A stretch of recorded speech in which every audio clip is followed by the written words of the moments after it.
Sæl öll sömul og velkomin í þátt númer, hvað erum við komin? 13? Það er rosalegt.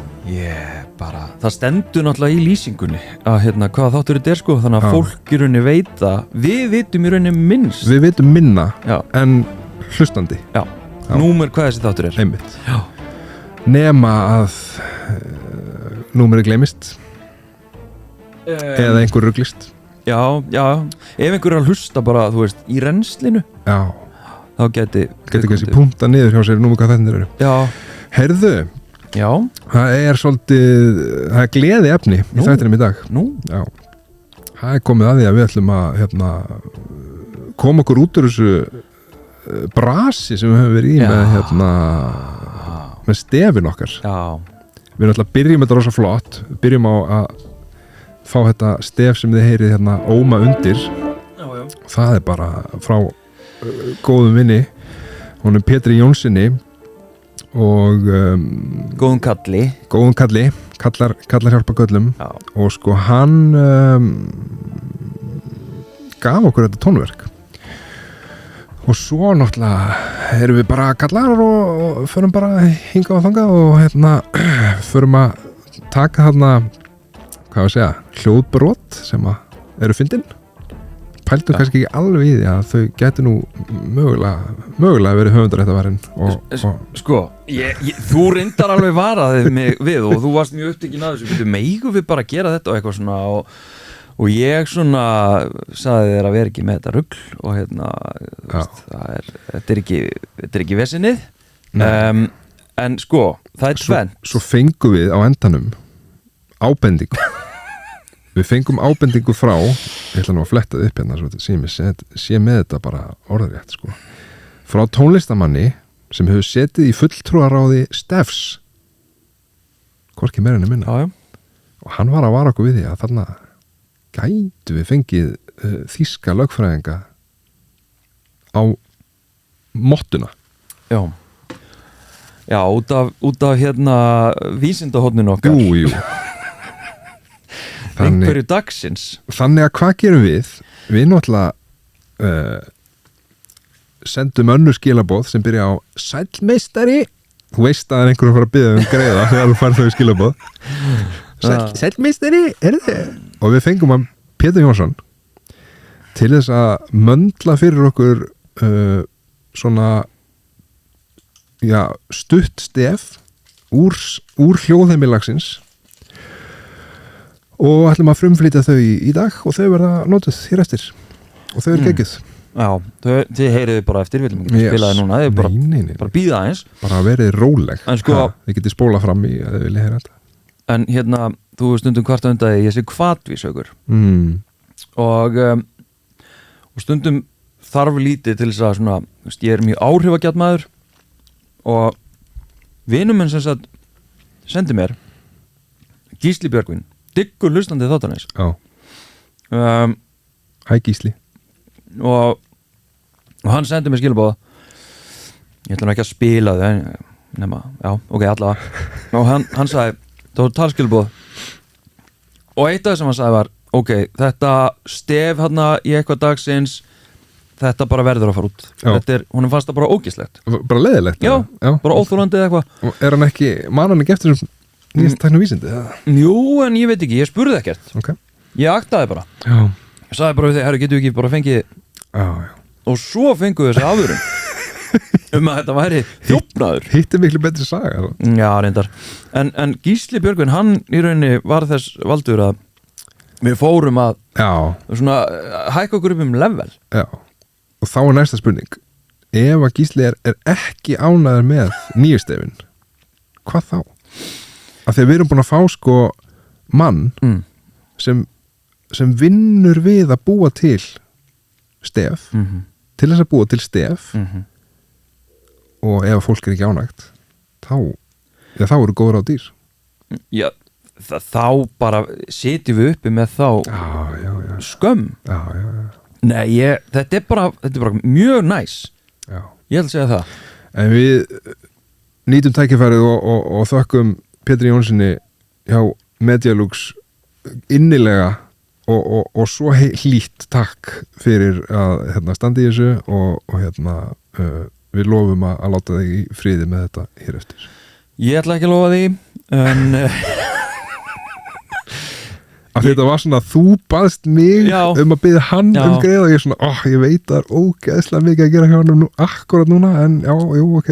það er svo næs sko að þurfi ekki sjálfur heldur bara svona, ég hugur koma við erum að redda þessu Já, jú, þú svona þarf að taka þetta akkurat. en ég er að pæla að ég að lefa fólki að heyra fyrsta af nýja efnin okkar Fyrsta af 3 nýjum stefum, það er eitthvað stefið. það er eitthvað stefið, Já. gjörðu svo vel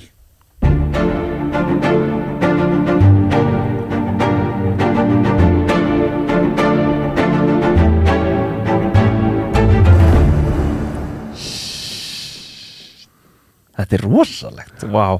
Eitthvað dagsins í dag, það er hinn algenga og stóra spurning sem að ég hef fengið svo oft Já. en aldrei í rauninni svarað. Já. Ekki almennilega, ekki formlega, ekki fræðilega. Ætlar að svara henni hér í fyrsta skipti? Já. Ok. Fræðilega. Samt eins einfallega og ég get, þannig að Ég held ég viti hvað það er. Já, Á ég giska? já, Hvað er kallmennska? það er rétt. Yes! Hvað er kallmennska? Og einhver ykkar kannski sáuð viðbröð mín við þessari spurningu frá kollega okkar Já. í þætti sem að er á samstöðinni. Já. Með Maríu. Já, Maríu Lilju og Já. þar hérna segir Frosti eitthvað svona þetta eftir eitthvað svona banderi hérna okkar á milli og ég bara eitthvað Já.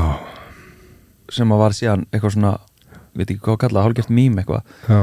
Ef þú getur ekki komið með fullkomna skilgreiningu núna á 1 mínútu, þá veistu þetta ekki. Já, ég veit en ok, sko það er margt í þessu og ég ætla að byrja á því að segja að það er hægt að skilgreina karlmennsku á margan hátt en ég í þessu innslagi hér ætla ég að fjalla á eins sniðmiðan og skýran hátt og ég get svona groundbreaking kenningu frá Raven Connell sem að er höfundur að í rauninni fræðilegri skilgreiningu á karlmennsku sem að allt annað fræðafólk í rauninni vinnur út frá þannig að ef þú ætlar að gagnrýna karlmennsku þá þarftu alltaf, þetta er bara fundamentalið Ok.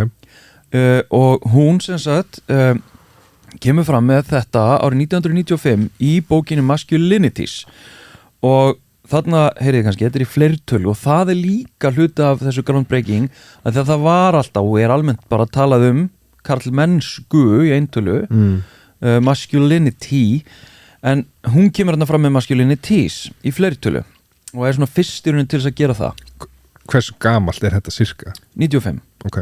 Þannig að hvað er það? 30 ára? Já.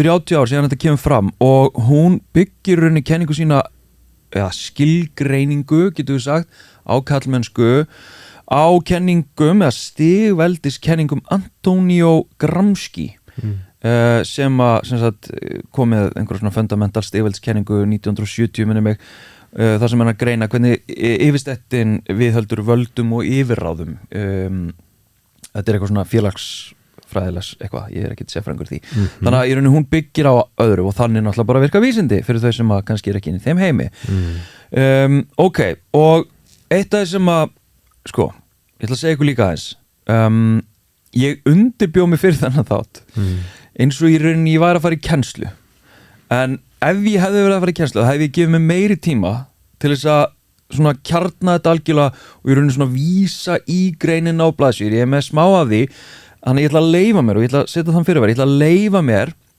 ég ætla að bara gefa ykkur smá intro Connell, svo ætla ég að leyfa mér bara að notast við skilgreininguna sem að ég hef í rauninni, ég var að segja, þjálfa mig upp í út frá henni Ok. bara til þess að setja þann fyrirvara en ég byrja aðeins á svona smá bara yfirferð þannig að semst, Connell segir í svona eingangi á þessar grein þetta er semst bókirunni maskilindi þessi bók og eitt kaflinn það er í rauninni bara definition á kallmennsku Já. Skilgreining. Já, skilgreining kallmennska er ekki einangra fyrir bara heldur hluti af stærra samhengi hún segir, blaðsíða 67 að samfélag sem telja karla og þetta er mín þýðing samfélag sem telja karla og konur ekki vera sko bearers, handhafa eða fulltrúa andstæðra eiginleika hafa ekki fyrirbærið karlmennsku eins og hún í evrósku og amerísku samhengi. Þannig að við í rauninni göngum út frá því svona almennt og gerum það ennþá í dag 30 árum seinna sko að karlar og konur séu einhvern veginn svona handhafar einhvers konar andstæðra eiginleika og þetta náttúrulega var ekkert smá hot, kallar eru frá Mars og konur frá Venus eða eitthvað þetta þessi orðra, hún ennþá svo sterk. Það var vinsælt á svipuðum tíma og The Secret þannig að það svona ákveðið fundamental. Connell heldur áfram og útskýrir sko, hún að fókusa á kerfið, samhengið og menningu sem að karlmennskan inn í en ekki einkennin sem að við gerum alltaf svona í almennu umræðu og þarna kannski kvartar fólki yfir því ofta umræða karlmennsku sé svo flókin og eitthvað svona, karlmennska nú bara eitthvað, hún bara góð, við erum alltaf svo upptekin af einkennunum en þegar við erum að tala karlmennsku, þegar ég að gagnrýna karlmennsku og vissulega kannski styðst ég til dæmis við einkenni, birtingamyndir og afleiðingar en að gagnrýna karlmennskuna, það að segja uppsprettuna, því að það eru valdatengsl sem koma með henni og það það sem problematískt, ekki karlar í sjálfu sér nema þá tegunda karlmennsku sem þeir sína vegna kerfisins sem þeir búa inn í og þú mátt endilega Haukur, hjálpa mér með að missa mig ekki í ykkur rugli því að þú vilt ekki sé ófræðilegur.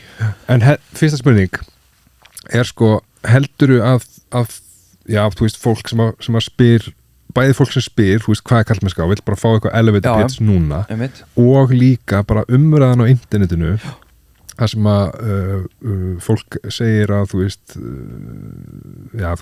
kallar segja að það sé verið að tala svo niðrandi kalla með þessum hugmyndum karlmennsku eða hvernig þið tala karlmennsku heldurðu að það fólk sé þá mögulega að rugla saman þessu tvennu, annars vegar bara það að kallar séu bara til og séu kallar og hins vegar þessari ég ekki segja fræðilegu skilgreiningu á því hvað karlmennska er ég að skilja það rétt? Já, ég myndi segja það. Þetta væri í fundamentalinu byggt á bara arfleiðin, ég meina það ekkert langt síðan að við og það sum sem halda ennþá í þá sannfæringu að kallar og konur séu bara tvö kyn þrátt fyrir í sögulegu samhengi sé það bara tiltölulega nýtt fyrirbæri og það líka tiltölulega nýtt fyrirbæri að þessi tvö kyn búi yfir einhverju sem við köllum eðlislægum ólíkum eiginleikum þú veist, bara sem að spretta út úr okkur en ég ætla að halda áfram að því að Connell einmitt fer inn í þetta hvernig í rauninni fræðafólk og fólk, hún alltaf að tala innan akademíunar mér er svo mikið að ég sveldist á sjálfum mér bara drukkna á 1 mínútu að hún fer yfir þetta þar að segja hvernig reynt hefur verið að ná utan karlmennsku og þú veist, hún heimsækir Freud og hún heimsækir svona menn sem að hafa verið að skilgreina þetta í gegnum tíðina og fyrsta sem hún heimsækir þú veist, það hefur reynt að skilgreina karlmennsku út frá eðlishyggjunni þar að segja að það sé einhver ex-fasti sem að einkenni menn og karlmennskuna þú veist, að það bara, menn eru svona og þeir hafa þessa karlmennsku og það bara náttúrlegt, þetta svona óumflýjanlega afleiðing þess að vera karlkyns einhvern veginn svona vandinn bendir Connell á sé að eðlið innan gæsalappa stöðugt að hreyfast og breytast og þar með henni fellur kenningin sjálfa sig af því að ef að þú veist, eðli, bara skilgreiningin á eðli fasta þetta fasti óhagganlegt, óbreytanlegt að ef að þetta alltaf ólíkt, ef að við getum ekki fundið kjarnan, ef við getum ekki fundið eðlið, þá þetta ansi veik forsenda til að skilgreina bara, ég meina það ekkert mjög erfitt að vera ósammála því og þetta svona gallin í eðlishyggju skilgreiningum á karlmennsku vegna þess að til dæmis eru kallar bara ekkert allir með sömu eiginleikana það ekkert hvað maður segja náttúrulegt í öllum sem saminar fyrir utan það að hugmyndir okkar þetta eðli í gegnum söguna, ef við skoðum hana bara tökum sögulega samingi með þetta þá eru hugmyndirnir okkar alltaf að breytast þannig að þetta eðli bara, hvort það og hvað það? þetta er eitt, ein gagnrýnin og einn vandinn. Síðan er það sem að ég var með að þýða positivist svona skilgreining eða nálgun og karlmennsku og það sem að það sem menn eru að það sé karlmennska. Þannig að við í rauninni horfum bara á menn svolítið að smjóra pæli. Já, þannig að við horfum bara á menn og sjáum hvernig þeir eru og hvað þeir gera og þá höfum við karlmennskuna. Og Cornel bendir á að vandinn við það er að það er innbyggður bias að því að við þurfum þá að gefa okkur fyrirfram hvað það er að vera karl. Þú veist, hverjir af þessum einstaklingum hérna bara út í heimi hvað er karl? Þú veist, og þar förum við bara inn í svona gender critical kyngervis hugmyndir, þannig að við þurfum í raun að gefa okkur það, við viljum bara sleppa þeirri umræðu. Hver er munurinn á kyngervi og kyni? Kyngervi, sko, þannig ertu samt eiginlega komin bara í annan fræðilegan pakka, en stuttasvarið er að kyngervi, það er þetta sem að við setjum á svið, eins og hérna, ég er með kyntjáning mín á kyngerfinu mínu, ég er með skegg, ég er í þessum fötum, hvernig ég labba, hvernig ég tala, það er svolítið svona mitt kyngerfi eða kyntjáning. Í stuttumáli er þetta svona leikþátturinn sem við setjum á svið, hvernig þú tjáir kyn þitt. Kyn hins vegar, þá erum við að tala um sex og gender. Og gender er þá í rauninni þetta kyngerfi eða kyntjáningin, en kyn, þar erum við að tala um litninga, kynhormón, við erum að tala um þetta, sex er svona líffræðilegur eiginleiki líkamanns, en gender eða birtingarmyndin af því sem að hver og einn temur sér. Í rauninni svona einhvers konar performance, félagslegur. Positivist, við erum hérna, vandinn er að þá þurfum að gefa okkur að fyrirfram hvað það er að vera kall. Og líka bara hvað með kalla sem að í rauninni eru feminin. Þú veist, ef að við notumst við þessa positivist skilgreiningu að kallmennska séu það sem við sjáum hjá köllum, svo sjáum við bara hópa köllum sem eru feminin, svona í menningarlegu samhengi, þú veist, hvað með þá, og konur sem eru maskulín, og líka bendir Cornel á að í raun og veru þyrftu þá ekki hugmyndir kvenleik og kallmennsku, ef að kallmennska er bara það sem kallar eru. Þú veist, til hvers þá að vera með eitthvað masculinity, ef að ég og þú erum bara kallmennskan, þú veist, þá erum við bara kallar og þannig að þetta, hún gagnrýnir þetta, og svo erum við með normatífa skilgreiningu eða nálgun, og hún er svona að fara yfir sviðið, hvernig við höfum reynt að nálgast hugmyndir kallmennsku. Og það er einhvers konar svona meðaltals viðmið, mætti segja kannski svona staðalmyndina. Þannig að við höfum notast við einhvers konar svona meðaltal almennt. Eitthvað svona kallmennsku meðaltal. Já, eitthvað svona eitthvað svona í rauninni er kannski betra að tala um eitthvað sem er eftirsóknarvert. Einhvers konar staðalmyndir í rauninni. Það er þetta normatífa nálgunin að karlar ættu að búa yfir einhverjum eiginleikum, karlar eru á okkur tiltekin átt, þannig að við erum ættu að vera líkamlega sterkir, tilfinningalega stóískir eitthvað svoleiðis, eitthvað svoleiðis, en það er rauninni, hún fer ekkert inn í, þú veist hvað það á að vera, heldur bara í rauninni aðferðafræðina viðan að skilgreina karlmennsku, að það sé þá í rauninni, þú veist, við blöndum saman í rauninni eins og ég skil þetta svona hálfgert hvernig karlar eru og tökum eitthvað meðaltal og búum til eitthvað sem er á að vera eftirsóknarvert. Þetta er svona normatíva nálgunin sem að blandast í rauninni við eðlishyggjuna, bendir Cornel á.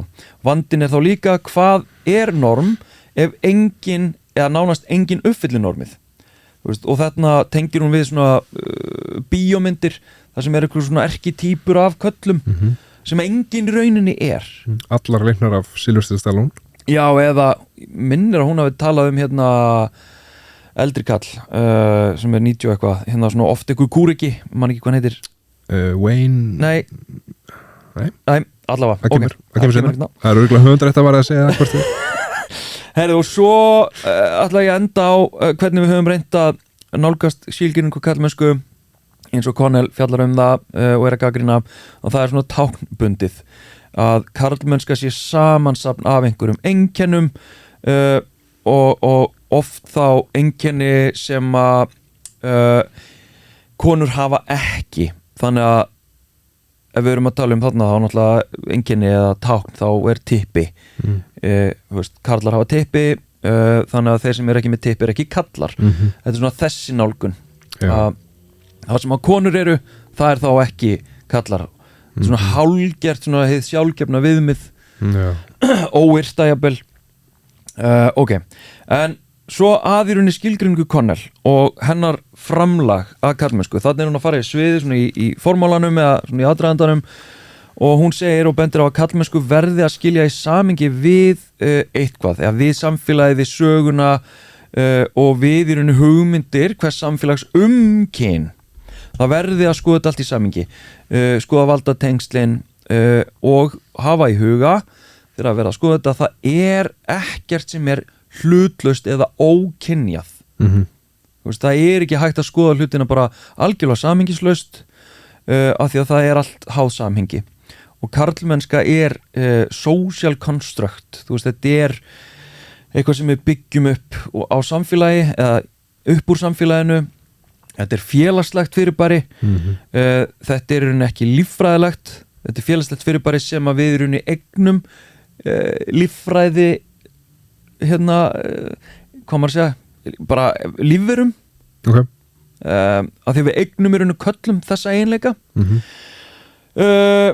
já, en allavega og þá fer ég núna úr þessum formála yfir í bara af því að ég hef lesið þetta nokkuð sinnum og ég nenni ekki að vera svona leiðilegur að ég ætla að fara í bara hvernig ég tala þetta og framlag Connell í rauninni að hún talar hegemonic masculinity, að ráðandi að ríkjandi karlmennsku sem að í rauninni þessi tegund af karlmennsku sem að veitir félagslega yfirburði og hún mjög upptekin af því og svona fókusar á hvernig þetta kerfisbundið, hvernig þetta bundið í bara stofnanir samfélagsins, hugmyndir samfélagsins, þetta í rauninni allt og ekki neitt.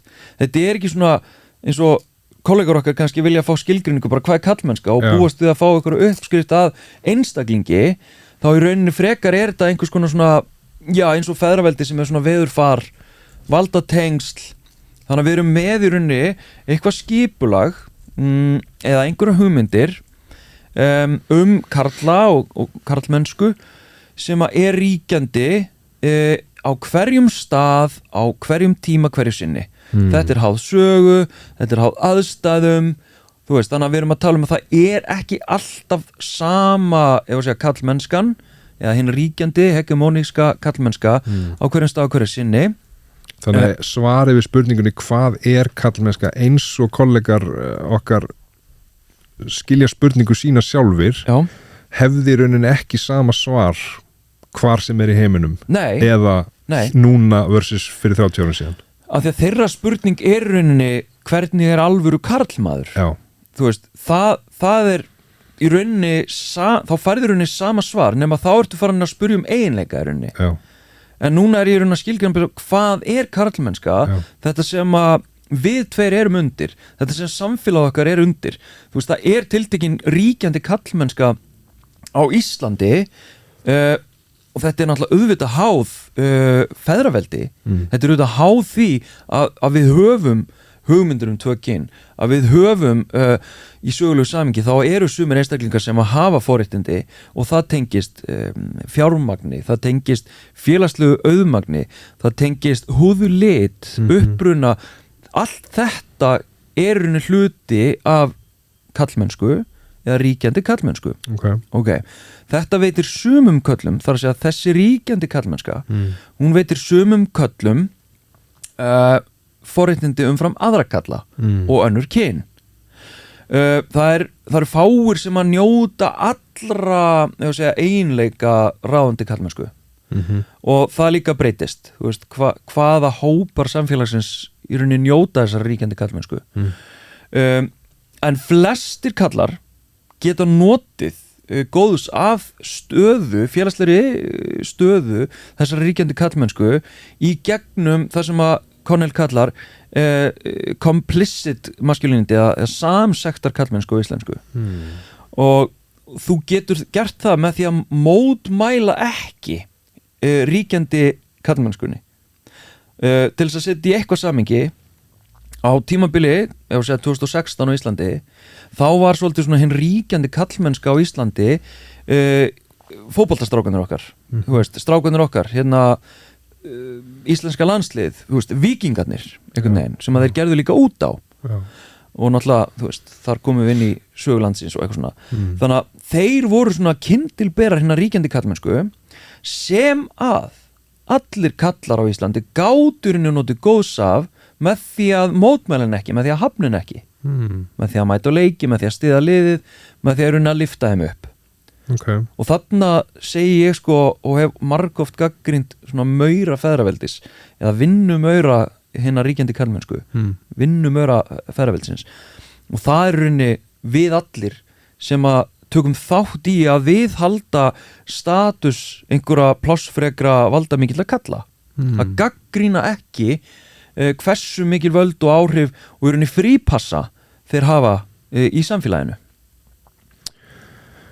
Já, en það er kannski smá munur á sko að gaggrína ekki versus að taka virkan þátt í að lifta undir Akkurat, það er líka hægt að vera á hvorum þessum stað vera á milli Algjörlega, þannig að megnirunni af spila ekki með köllum eru þarna njóta samsættar svo förum við lengra sko og við getum talað sko jaðarkallmennsku og það er svona ég er ekki alveg með á hreinu út frá svona fræðilega textanum en almennt þá skil ég bara að þetta er hegemónik, samsættar eða sem þetta er ríkjandi eða ráðandi þetta er samsættar og svo erum við með jaðarkallmennsku og ég set, þú veist, Connell aðgreinir í hérna í svona 2 flokka undir jaðarkallmennskunni en ég seti það bara undir einn hatt jaðarkallmennska og þar erum við reyni að tala til dæmis einstaklinga sem að hafa ekki burði, getur við sagt til þess að njóta góðs af henni ríkjandi stöðu það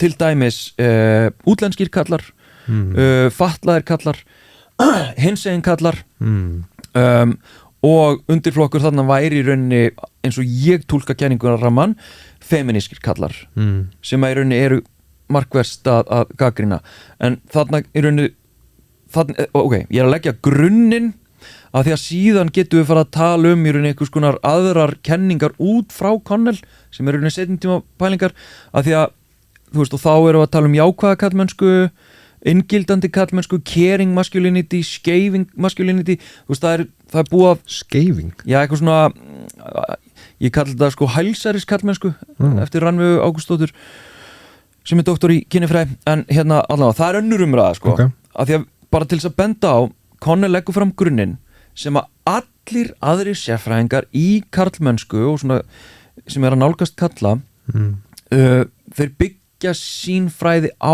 þessum grunni bara svo að það sé sagt og þannig hafa komið upp sprottuð upp svona aðrar kenningar eða aðrar skilgreiningar út frá þessari, þetta er alltaf grunnurinn það er þetta stigveldi, það er samfélag það er hérna hvernig þetta er í rauninni svona uppbyggt af valdatengslum Þannig að það er ekki mikil fræðileg gagnrýni á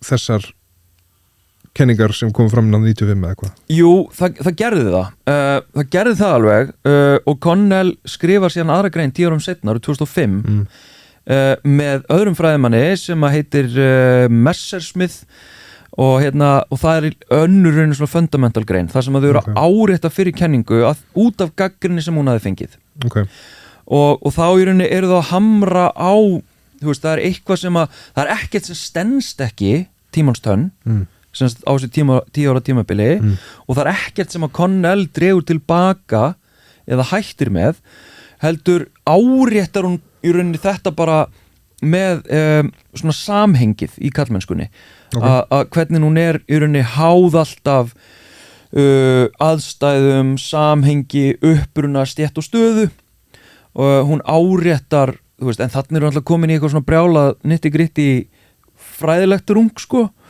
sem að ég held að okkar hlustendur séu ekkert mjög spenntir að heyra.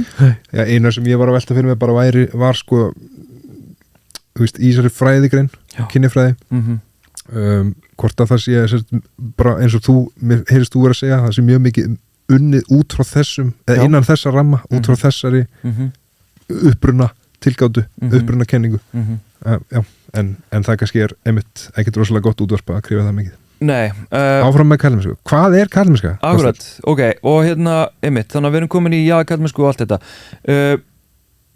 svo gefið bara stuttasvari hérna núna hvað er kallmennska stuttasvarið sem að ég styðst við er í rauninni samblanda af þessu öllu bæði sem Connell gagnrýnir þar að segja normatíft, positíft, táknbundið og síðan þetta svona social uppbyggða kerfi að því að þegar við erum að tala um karlmennsku í okkar samfélagi þá erum við alltaf að tala um hegðun, viðhorf og gildismat einhverja einstaklinga þannig að við erum í rauninni að horfa ef að segja positíft á einstaklinga og pæli í karlmennskunni þeirra þú veist hvað er skaðleg karlmennska og hvað er ekki skaðleg karlmennska og eitthvað svona en við erum líka, þú veist, við erum líka alveg að tala um karlmennskuna inn á vinnustöðum þú veist bara hvers konar, þegar við tölum um svona skaðlega karlmennskuna á vinnustöðum þá er eiginlega að tala um einhvern svona kúltúr sem fara að viðgangast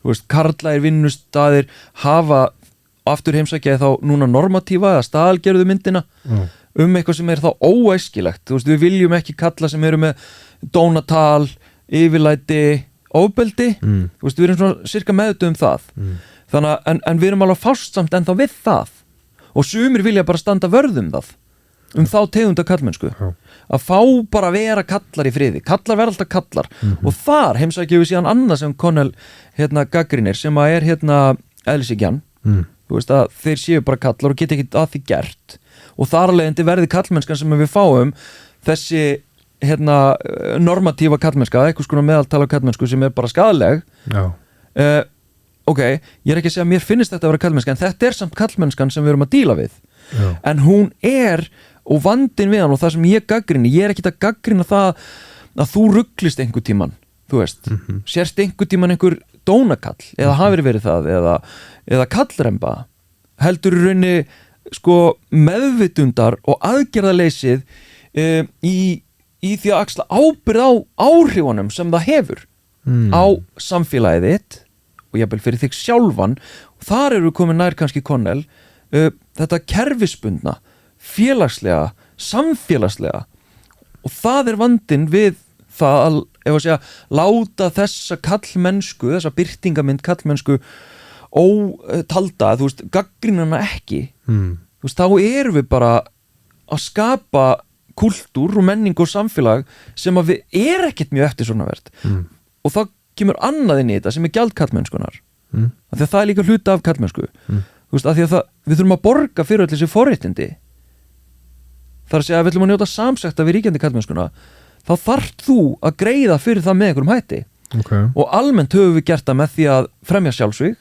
bæla niður tilfinningar svona kompress okkur til þess að vera stóískir þú veist, það er gjaldið með tilherrandi afleiðingu sem að við erum að reyna að vinna með í dag og það er kannski annar þáttur þar sem að ég get farið í raunni afleiðingarnar á þessari ég var að segja, hierarkísku stigveldskallmennsku sem að Connell hefur útskýrt og í rauninni hvað við getum gert í því en þetta er langa svarið við stuttu spurningunni hvað er kallmennska að það er þetta, ok, ég ætla að fara í stuttumál en í stuttumáli aftur þá er þetta háð þú veist, það er ekki hægt að ná utanum þetta þar að segja kallmennskuna að því að við þurfum að skilja ferilinn sem að verður til þess að kallmennskan er ef að segja ríkjandi eða að kallmennskan sé eftirsóknarverð þú veist, og hvað merkingu kallmennskan hefur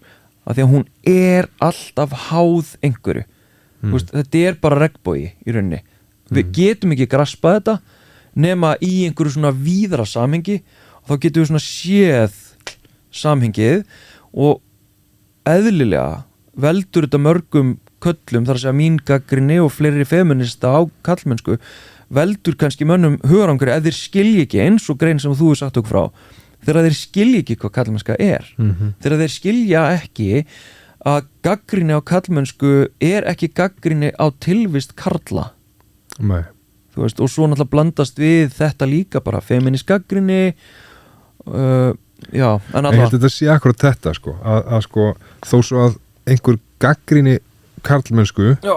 þá má fólk ekki eða kallar, mega ekki detta í þann pitt að taka því sem gaggrinni á tilvist karla eða það sem kannski ennþá vera á sig sem einstakling einmitt en þú veist, þetta stærra, þetta kannski svolítið núansar hvernig segum við þetta? Núansar þetta náttúrulega kannski ekki fullkomin íslenska hérna. Nei, þetta svona fínni þræðir í þessu Já, þetta aðeins svona margþættara og snúnara mál einmitt og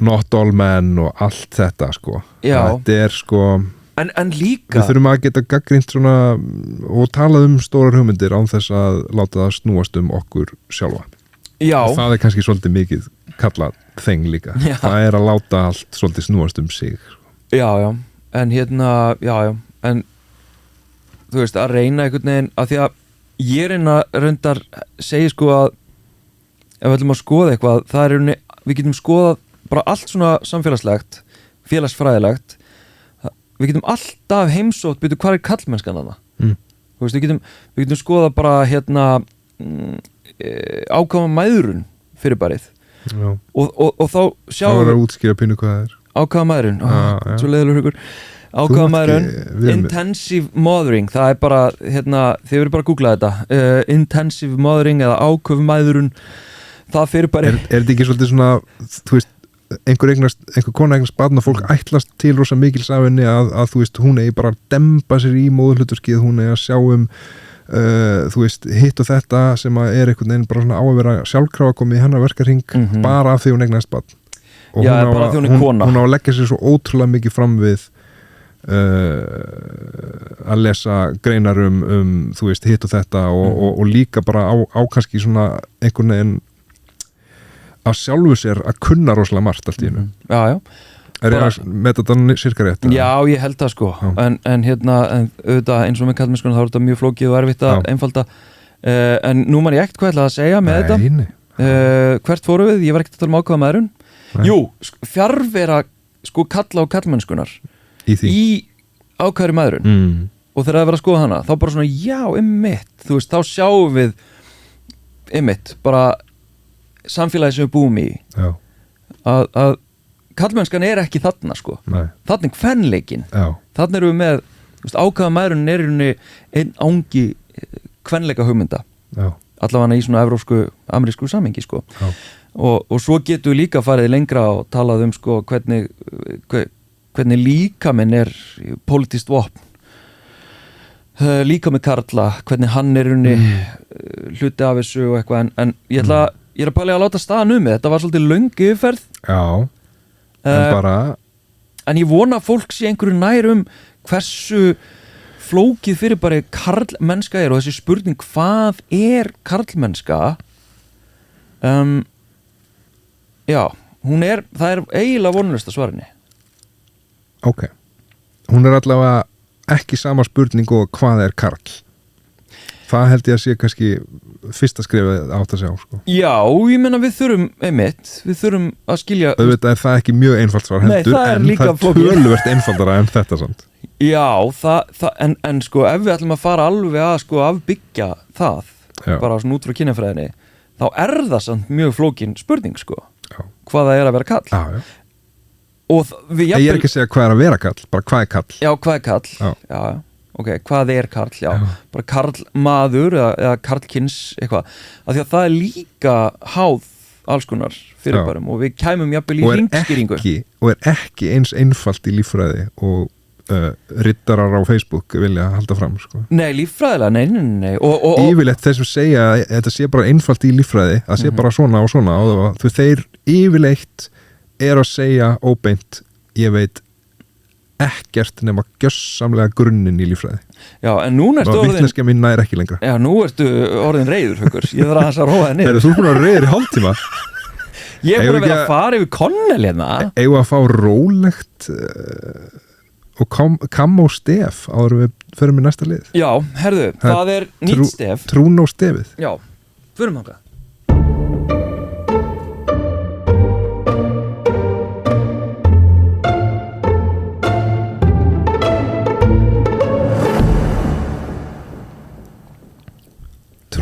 trúnódagsins.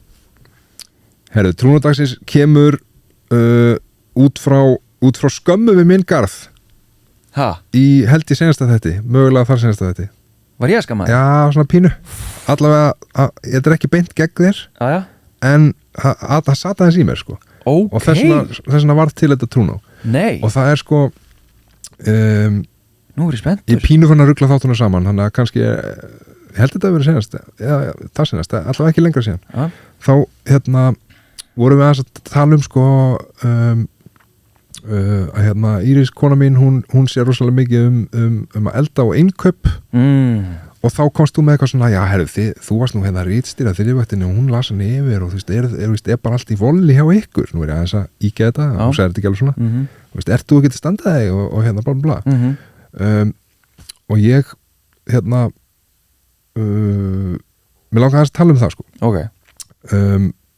Það í okkar sambandi klálega alls konar skipting og ég held að það sé hjá flestum.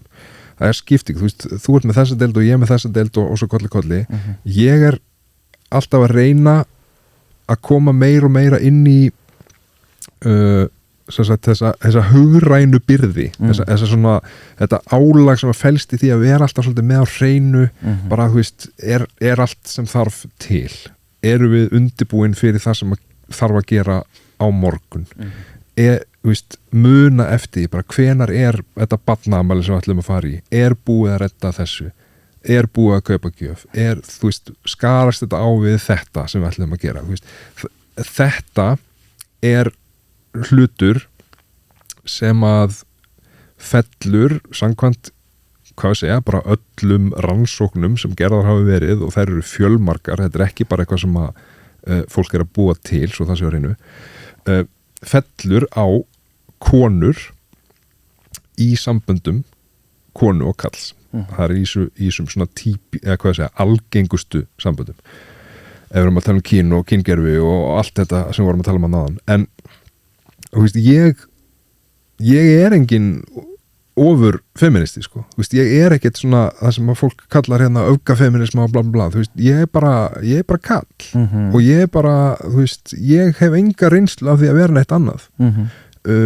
Ég hins vegar búin að ákveða það að ég þurfi að gera betur og ég held að það sé aðalatriðið í þessu sem að mig langa að segja að þú veist, að ég er alltaf að reyna að bæta mig. Ég er að hlusta og ég er að hugsa og ef við förum bara, þú veist, að því að nú erum við hérna einhverju svaka kallar með hérna podcast, sko. Að þú veist, ég er ekki hérna til þess að kenna öðrum köllum eða, þú veist, að predika eitthvað yfir þeim eða til þess að monta mig yfir því hvað ég sé að standa mig frábærlega af því að, þú veist, ég er örugglega ekki að standa mig neitt frábærlega. Ég held ég sé að standa mig betur en margir kallar en ég veit að ég er ekki að standa mig nógu vel. Það held ég að sé svolítið svona ég held að það sé eitthvað sem að margir tengja alveg við. Þeir vita bara, ok, þú veist, come on, við vitum alveg að við erum að tala um hérna þessi áfram algengasta form sambanda. Við vitum alveg að konundar okkar eru að taka hitan og þungan af þessu öllu saman. Já, almennt, algjörlega. Almennt. Og ég held að lang flestir kallar átti sig á því, en það sé hins vegar munur á því hvort þeir vilji láta vita að þeir átti sig á því eða ekki. Af því að þá komum við inn á ýmis hugtök sem að við höfum stundum rætt og stundum skautað aðeins framhjá, en ég held að eitt af þeim þurfum við kannski svona aðeins að kynna til sögunar sem að var þýtt sem vopnvædd vankunnátta eða weaponized incompetence og þá snýst þetta, og við þekkjum þetta alveg, þetta snýst svolítið um að nýta sér það að við kannski vitum ekki alveg nógu vel eða þykjumst ekki vita nógu vel hvernig ná að gera eitthvað sem afsökun fyrir því að það sé sennilega bara betra að einhver annar gera það og þessi einhver annar er þá yfirleitt eiginkona þess sem að á í hlut. Má ég bæta við vopnvæddu eins og ég skil það að þetta líka, þetta þarf ekki endilega að vera sko einmitt með ásetningi að koma sér undan.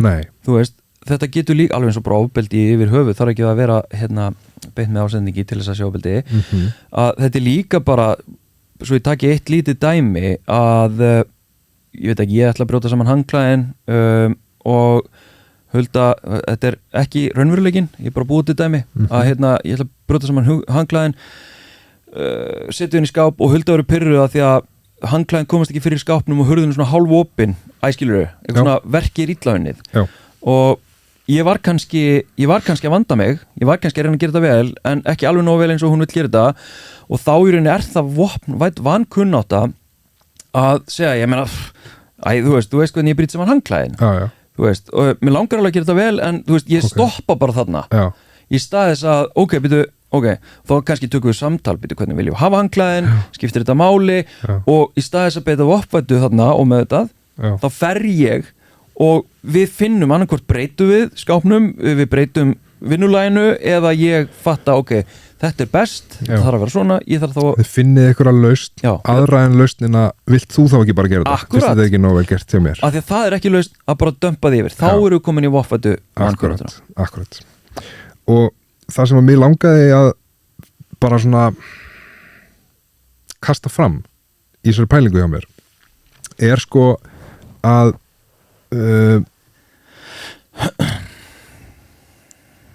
eins og ég var að koma inn á áðan, þú veist, ég er ekki ég er ekki þykast vera með allt á hreinu og ég vona að ég kom ekki þannig fram sko, en ég færi þetta kannski ofurlítið í stílinn þegar vorum að tala um innkaupin sko, að ég sagði bara að kaupa snakk en meðan það er snakk sko, þetta er kannski ekki alveg svo slemt en Þannig að þú ert að koma að verja þig svolítið? Nei, þú veist ég er svolítið á því að þetta er gamall frasi á Akranesi sko, að góð saga er betri en sönn saga ég er stundum svolítið þar en það sem ég ætla að segja er sko bara út frá þessu og þú veist, ég viðkynni það alveg, þú veist, bara eldamennska er bara, ég er ógeðslega lélur í henni og það vill svo heppilega til að kona mín hefur það er svona eitt af hennar áhugamálum er að elda ég er ekki að segja að hún njóti þess einhvern einast dag að elda einhvern, þú veist, fisk á pönnu þegar að barnið er öskrandi, skilur ég er ekki að segja það en svona, það lá meira við að þetta væri hennar deild og hún er líka ógeðslega góð kokkur en sko bara þetta með að það er þetta point með að sko hvað kallar geta gert til þess að bæta sig ég held að það sé, bara þessi hugsun og bara þessi viðurkenning á að segja bara og geta sagt bara, þú veist, við erum ekki standa okkur, við erum búin að búa til einhvers konar samfélag þar sem að við fáum frípassa á helviti margt og við erum búin að búa til einhvers konar félagslegt mynstur þar sem að konur þurfa að taka töluvert meira á sig varðandi heimilið og fjölskylduna og bara það að sjá þetta viðurkenna þetta hugsa þetta hlusta á konur varðandi þetta og vera reiðbúnir til þess að taka smá samtal um þetta í samböndum ekki bara, þú veist bara kelling, eitthvað hættu að hlusta á vondu feministana, þú veist bara þetta það held ég að sé gífurlega stórt skref og það þurfa ekki allir kallar að verða fullkomnir feministar og þeir eiga sennilega heldur ekkert að vera það.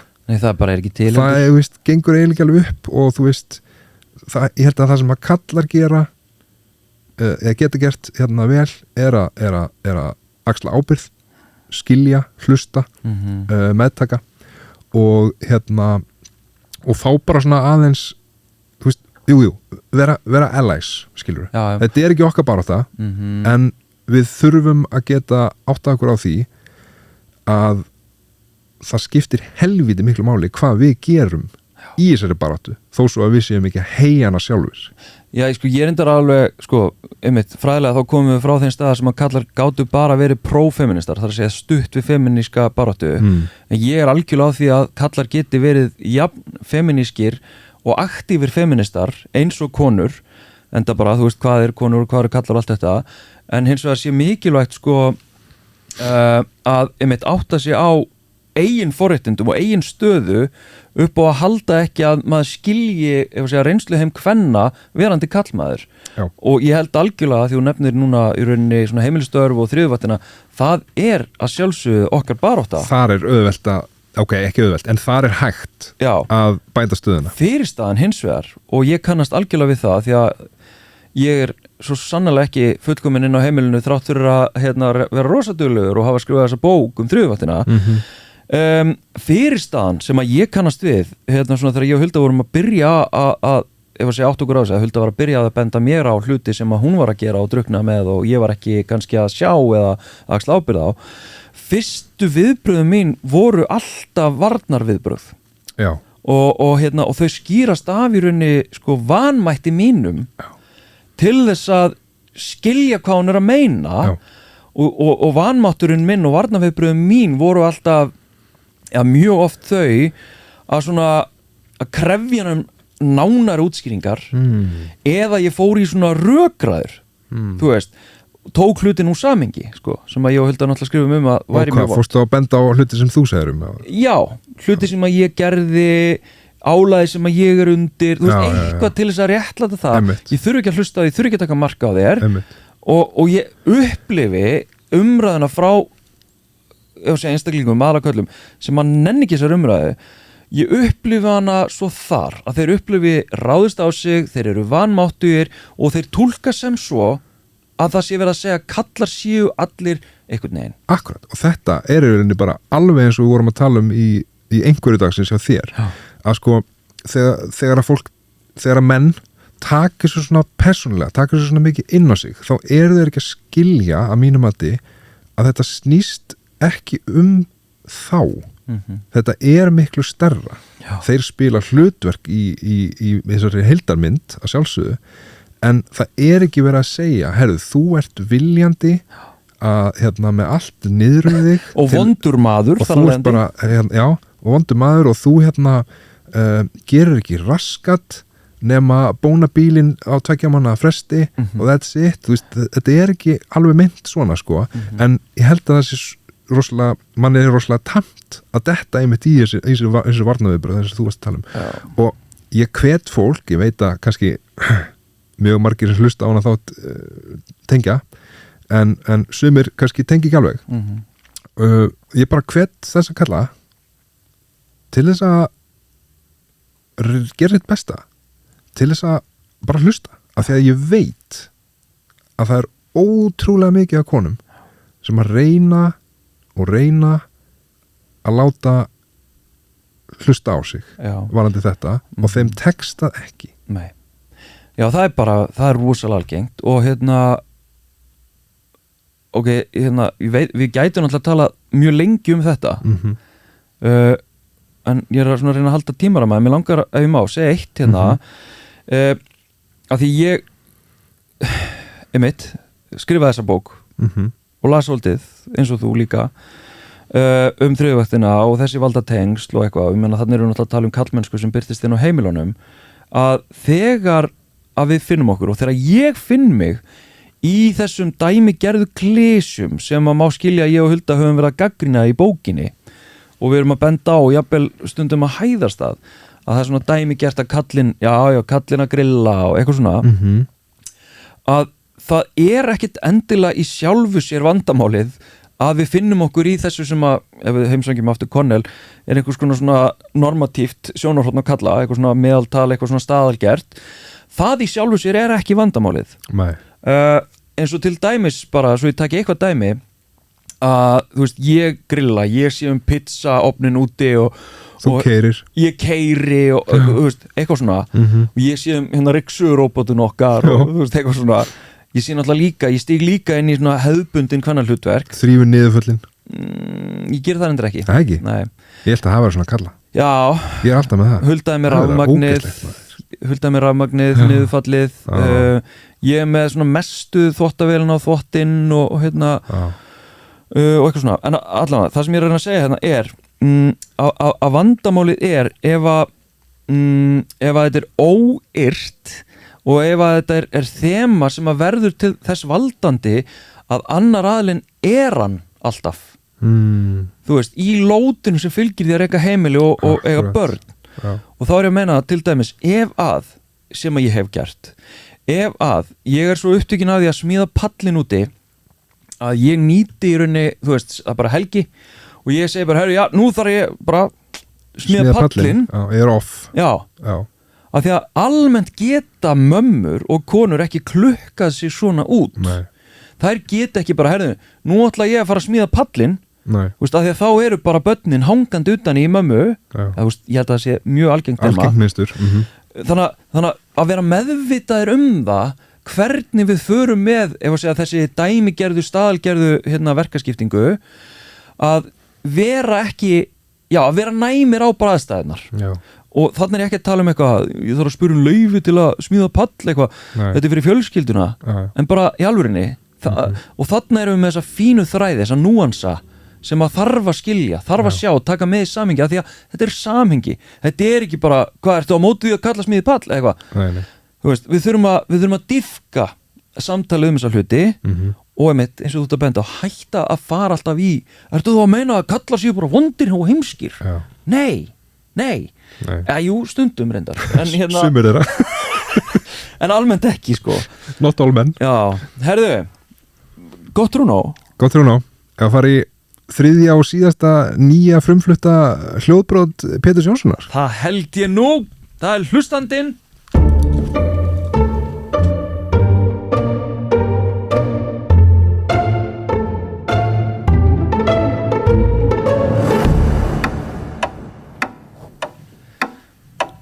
Þið sem eru að horfa, þið sjáu að Haukur hljópur mynd af því að hann glemdi pókanum sínum, en þá er nú gott að hann Pétur okkar er með TikTokið undir. Þannig að TikTok kjallaði fyrir það? Já. Herru, pillið pókin. Ég var með hann hérna allan tíman. Nú, já, þú veist, fyrir þá sem voru ekki að horfa. Já, herru, þá drögum við hérna og við ætlum náttúrulega ekki að vera kærðir fyrir stuld á Survivor-lagi, þannig að við erum komin með bara alvöru dæmi hér.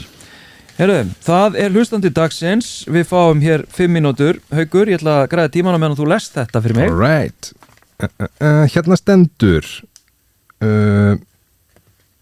spólum 5 ár fram í tíman. 2 kallar er orðið alþjóðlega þekkt fyrirbæri.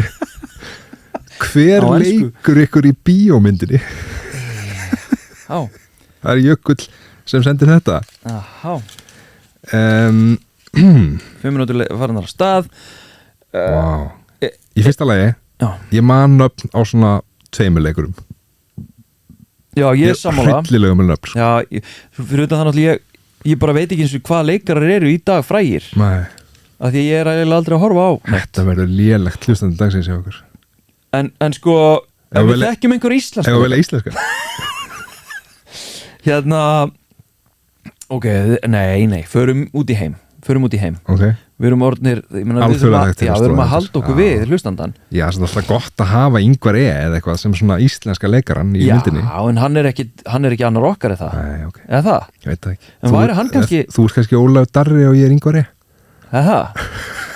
Er það röddin eða? Það er svona bánsa skeggið, sko. Er það ekki röddin? Sko, já, nei, förum út í heim. Nú er Hollywood Balti beðnum að leikstýra mynd 2 kalla. Já, Universal fyrirbæri. Já, og hann alltaf tekur alltaf Ingvar eða ekki. Þannig að það er bara spurning, er Ingvar annar okkar? Nei, hann er kollegi. Hann er kollegi? Já, hann er kollegi. Shit, hvað er mikill kollegi? Já. Ok, hver leikur þig, Haukur? Heyrðu, ég man ekki hvað hann heitir. Nei, lýst honum bara. Hefur þið séð hérna venjulegt fólk? Já. Þessi sem er vegan og bifilverki og... Já, Bachmann eða ekki? Nei. Arnmundur. Jú, eitthvað svona Arn eitthvað. Ernst eitthvað, já. Arnmundur Ernst Bachmann er það? Ég held Það að er rosalegt nafn Já. Ég Já. tengi eitthvað pínu við hann geti alveg leikið mig Herðu, þið eru mér þess að daldi líkir en það er eitthvað svona pínu, það var einhver sem sagði það Ha? einhvern mann Má ég sjá, hvað heitir hann?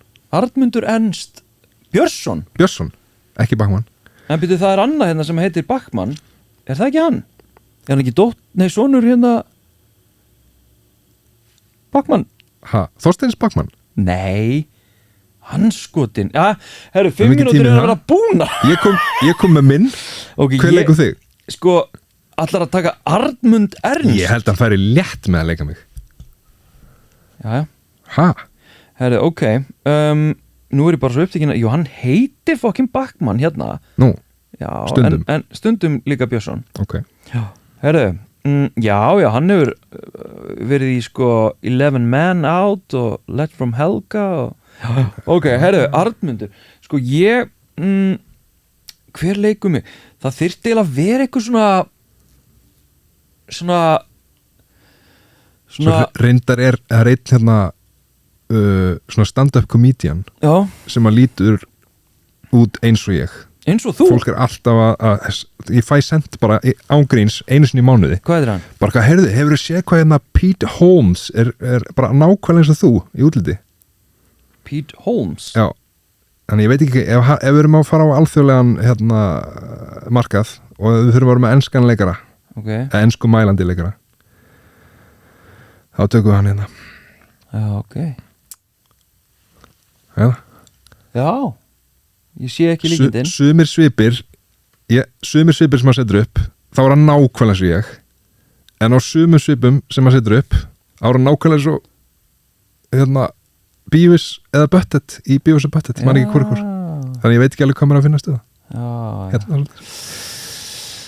ok þú er mínútu Ég er mínútu, hérna ég væri til í bara, þú veist, einhver svona það þarf náttúrulega að vera einhver stórstjörna í þessu, af því að, þú veist, þetta er alveg við erum alþjóðlegir, sko þannig að þetta er sennilega ég menn eftir 5 ár, ég er orðin 45 ára gamall